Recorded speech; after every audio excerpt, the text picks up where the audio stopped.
Hello, hope you're doing well today.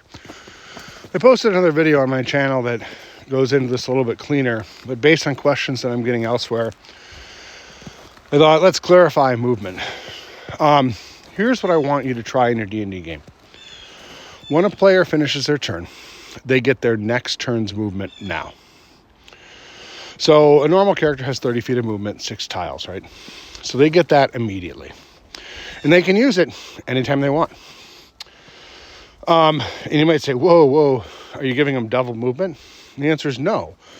It's the movement they would have used next turn, but they have now to use it. What is this good for? Well, it lets players coordinate really well together. So let's say your rogue and your fighter are, having a battle, and the fighter unalives a target near the rogue, and the rogue then wants to attack someone else that's near them, but the fighter's out of position. But the fighter used all their movement getting there. Well, as a reaction, and this is a free reaction, the free part is the reaction, not the movement. The fighter moves around to flank the target the rogue is fighting.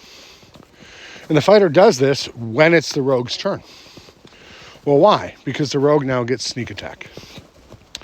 And so what happens is your fighter, who normally doesn't have anything to do for the 20 minutes in between turns, can now be watching for that next moment when something can happen. Other ways this can help.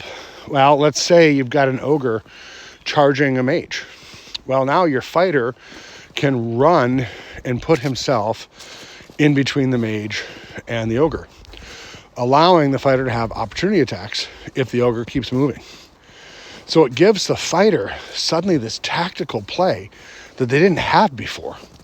And they're not getting anything extra. They're just using their movement, which is often wasted because you're not moving around in combat very much. So give this a shot. Check out our other video here. And if you like it, please follow, comment down below. We'd love to know that these ideas are finding a home. We use them in a game we call Invictus that we wrote, and they're a blast. People love it.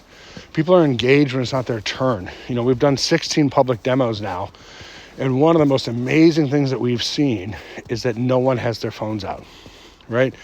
So we go to these gaming conventions. Some of them are smaller, maybe 7,000, 8,000 people. But as we walk around, almost every table, a half to a third of the people, they've got their phone out. Why? Because it's not their turn, right? They're kind of waiting for someone else to do their thing. It doesn't really matter. And so they're just chilling, waiting for their turn again. They're not trying to be disrespectful. They're not trying to be rude, but being bored, it kind of sucks. So by adding reactive movement, my players don't check out.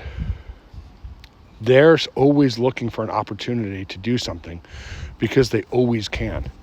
And you're not getting any extra movement, right? At the end of 2 turns, you can still only have moved 60 feet unless you've used a bonus action or a dash or, something else.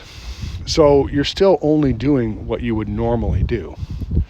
However, it then lets you do it when it's convenient. It lets you do it when it's more fun. So try it, please. Hack your game, right? There are no 2 tables of Dungeons & Dragons that are playing by the exact same rule set.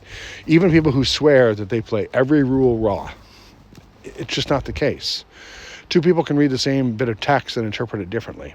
I wish that wasn't the case. I'm an educator. I really wish that wasn't the case, but it's true. Please follow us. Please like this video. Please tell us how this works for you. We've got a Discord link if you want to join the conversation off here. Thanks a lot. Goodbye for now.